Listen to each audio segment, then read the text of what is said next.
Perkenalkan, nama saya Hani Putri BRC Tanggang dengan NIM C1C022111. Saya dari R009 S1 Akuntansi. Saya akan memaparkan materi perpajakan, diantaranya 1. Pengertian hukum pajak. Yang kedua, alasan pemerintah memungut pajak. 3. Teori pemungutan pajak. Keempat, asas pemungutan pajak.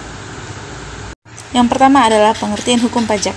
Hukum pajak adalah sekumpulan peraturan yang mengatur hak dan kewajiban, serta hubungan antara wajib pajak dan pemerintah selaku pemungut pajak. Di sini saya mengambil pendapat salah satu ahli, yaitu Santoso Brotodihardjo. Menurut Santoso Brotodihardjo, hukum pajak atau yang juga dikenal sebagai hukum fiskal merupakan aturan-aturan yang meliputi wewenang atau hak pemerintah dalam mengambil kekayaan seseorang dan memberikannya kembali ke masyarakat melalui kas negara. Dalam hal ini, hukum pajak merupakan hukum publik yang mengatur hubungan orang pribadi atau badan hukum yang memiliki kewajiban untuk menunaikan pajak atau wajib pajak dengan negara. Selanjutnya adalah dasar-dasar hukum pajak.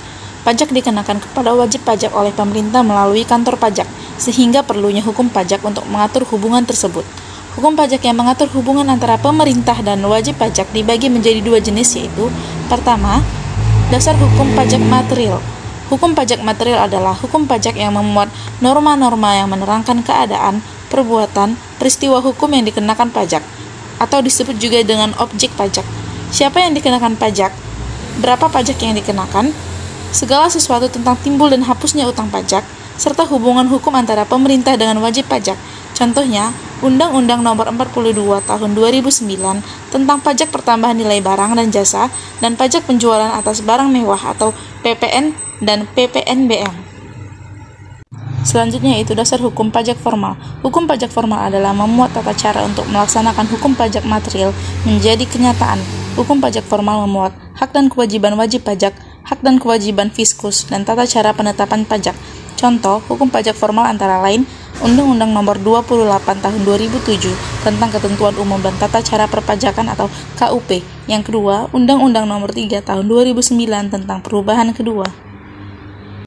Selanjutnya yaitu terdapat dua unsur-unsur pajak. Yang pertama, iuran dari rakyat kepada negara. Yang berhak memungut pajak hanyalah negara. Iuran tersebut berupa uang, bukan barang. Yang kedua, digunakan untuk membiayai rumah tangga negara, yaitu pengeluaran-pengeluaran yang bermanfaat bagi masyarakat luas. Selanjutnya, saya akan menyebutkan manfaat dari pajak. Pajak mempunyai fungsi yang sangat penting untuk pembangunan sebuah negara. Selain memiliki fungsi yang sangat penting bagi kelangsungan suatu negara, pajak juga memiliki manfaat untuk masyarakat umum dan juga bagi negara tersebut. Berikut adalah manfaat dari pajak bagi negara maupun masyarakat umum. Manfaat pajak untuk negara. Yang pertama, pajak digunakan untuk pengeluaran negara yang bersifat self-liquidating, misalnya untuk pengeluaran proyek produktif. Yang kedua, pajak juga digunakan untuk pengeluaran reproduktif, seperti pengeluaran yang akan memberikan keuntungan dalam segi ekonomi bagi masyarakat, misalnya seperti pertanian dan lain-lain. Ketiga, pajak digunakan untuk pengeluaran yang bersifat self-liquidating dan tidak produktif, seperti pembangunan untuk sebuah monumen bersejarah dan lain-lain. Yang keempat, pajak digunakan untuk pengeluaran yang bersifat tidak produktif, seperti digunakan untuk pembangunan anak yatim dan pertahanan negara. Kemudian manfaat pajak bagi masyarakat. Yang pertama, pajak digunakan untuk membangun infrastruktur seperti rumah sakit, jalanan, sekolah, dan fasilitas umum lainnya. Kedua, pajak digunakan untuk memberi subsidi bahan bakar minyak dan juga subsidi pangan. Ketiga, pajak digunakan untuk menyediakan pelayanan transportasi umum. Yang keempat, pajak digunakan untuk pelaksanaan hal-hal demokrasi, contohnya seperti pemilu. Pembahasan pemerintah memungut pajak. Diketahui bahwa pajak yang dipungut itu memiliki tujuan, yaitu diantaranya 1. Pajak digunakan oleh negara untuk pemerataan kesejahteraan melalui bantuan dana, jaminan kesehatan, dan fasilitas umum. Pajak juga bisa digunakan untuk membiayai kepentingan umum, sehingga bisa menciptakan banyak lapangan pekerjaan baru yang dimana akan berakhir dalam peningkatan pendapatan masyarakat. Kedua, menunjang kebijaksanaan pemerintah dalam meningkatkan investasi, daya saing, dan meningkatkan kemakmuran rakyat. Hal tersebut sesuai dengan teori yang ada di mana fungsi pajak, menurut Swandi, adalah fungsi regulerin, di mana pajak berfungsi untuk mengatur masyarakat dalam bidang ekonomi, sosial, dan politik dengan adanya investasi. Yang ketiga, Pajak juga berperan penting dalam peningkatan penerimaan negara yang meningkat dan dapat dipergunakan untuk pembangunan dan pembiayaan negara sesuai dengan dasar hukum negara Indonesia yaitu Pancasila dan Undang-Undang Dasar 1945. Bentuk pembiayaan negara yaitu pembiayaan investasi, sedangkan bentuk pembangunan nasional seperti mewujudkan bangsa yang berdaya saing tinggi dengan peningkatan SDM serta teknologi. Pemerataan pembangunan seperti meningkatkan pembangunan daerah yang dapat diserap masyarakat dan menciptakan kemakmuran dan kesejahteraan bagi masyarakat. Yang keempat, pajak juga sangat penting dalam mengatur pertumbuhan ekonomi melalui kebijaksanaan pajak. Selanjutnya yaitu teori pemungutan pajak. Terdapat beberapa teori yang menjelaskan atau memberikan justifikasi pemberian hak kepada negara untuk memungut pajak. Teori-teori tersebut antara lain adalah 1. Teori asuransi. Negara melindungi keselamatan jiwa, harta benda, dan hak-hak rakyatnya. Oleh karena itu, rakyat harus membayar pajak yang diibaratkan sebagai suatu premi asuransi karena memperoleh jaminan perlindungan tersebut. Kedua yaitu teori kepentingan. Pembagian beban pajak kepada rakyat didasarkan pada kepentingan, misalnya perlindungan masing-masing orang. Semakin besar kepentingan seseorang terhadap negara, makin tinggi pajak yang harus dibayar. Yang ketiga, teori daya pikul.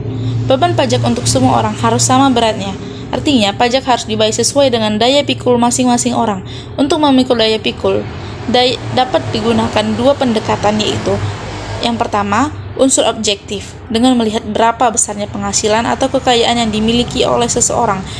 Yang kedua, unsur subjektif, dengan memperhatikan besarnya kebutuhan material yang harus dipenuhi.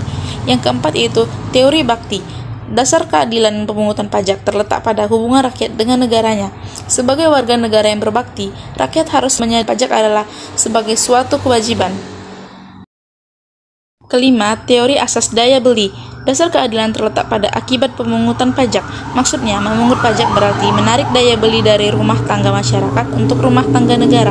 Selanjutnya, negara akan menyalurkan kembali ke masyarakat dalam bentuk pemeliharaan kesejahteraan masyarakat. Dengan demikian, kepentingan seluruh masyarakat lebih diutamakan. Dan yang terakhir yaitu asas pemungutan pajak. Satu yaitu terdiri dari asas domisili, berarti negara dapat menarik pajak sesuai tempat tinggal. Istilah domisili merujuk pada tempat tinggal wajib pajak orang wajib pajak. Para wajib pajak yang berdomisili di suatu tempat akan dikenai pajak sesuai ketentuan di mana wajib pajak berdomisili. Contohnya adalah penghasilan dari bentuk usaha tetap yang ada di Indonesia, maka akan dikenakan dengan pajak Indonesia. Dua yaitu asas sumber. Asas sumber yaitu negara dapat mengenakan pajak untuk penghasilan yang diperoleh negara tersebut. Semua penghasilan yang didapat dari negara dapat memberikan pajak tanpa melihat domisili wajib pajak. Ketiga yaitu asas kebangsaan. Dalam asas kebangsaan yang menjadi landasannya adalah status kewarganegaraan dari badan usaha atau orang yang mendapatkan penghasilan. Hampir sama dengan asas domisili karena negara dapat memberikan pajak dengan status wajib pajak kewarganegaraan. Sekian presentasi saya hari ini. Terima kasih atas perhatiannya. Mohon maaf apabila ada kesalahan kata atau pengucapan. Kritik dan saran yang membangun sangat dipersilahkan. Sampai jumpa pada video berikutnya. Dadah!